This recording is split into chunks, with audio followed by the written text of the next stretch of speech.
আপনি যদি কারো প্রতি হিংসা করেন তাহলে কি হবে? আপনার ক্ষতি কি? আপনার যত নেক আমল ধ্বংস হয়ে যাবে।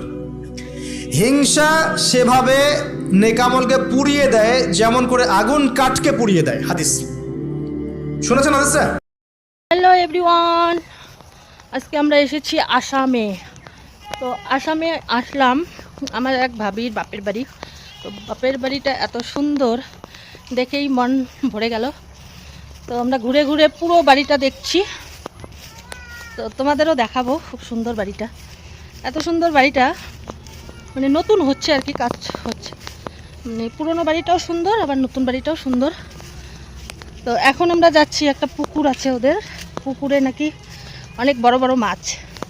তো আমরা এই পুকুরে যাচ্ছি।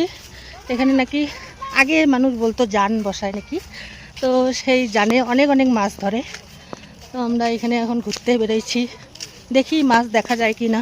যদি ভাগ্য ভালো থাকে তাহলে মাছগুলো দেখতে পাবো। এক একটা মাছের ওয়েট আর কি প্রায় 3-4 কেজি, 5 কেজি, 6 কেজি এরকম করেও আছে।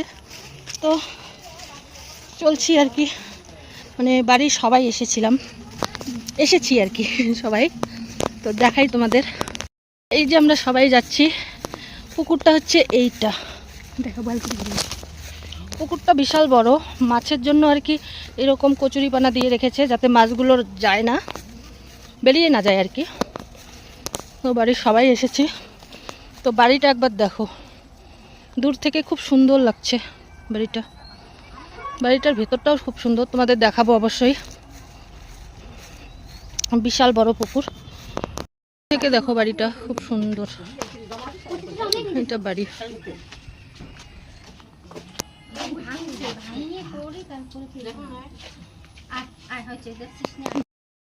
এইটা হচ্ছে জানের পার। তো এখানে কিভাবে মাছ ধরে বুঝতে পারছি না, এখানে এখন মাছ নেই। পুরো বাড়িটা ঘুরতে ঘুরতে আমরা হাঁপিয়ে গিয়েছিলাম। গ্রাম সাইডে এত সুন্দর বাড়ি করেছে, খুব সুন্দর লাগছে দেখতে। বাড়ির চারপাশে খুব সুন্দর ঘাস লাগিয়েছে, গাছ লাগিয়েছে, অনেক ফুল লাগিয়েছিল, অনেক ফলের গাছও আছে। খুব সুন্দর লাগছিল, দেখেই মন শান্তি হয়ে গেল। তারপর একটু ঘোরাঘুরি করে একটা বসার জায়গা এদিকে বানিয়েছিল, সেই জায়গাটায় আমরা বসেছিলাম। আজকে এতটুকুই, টাটা।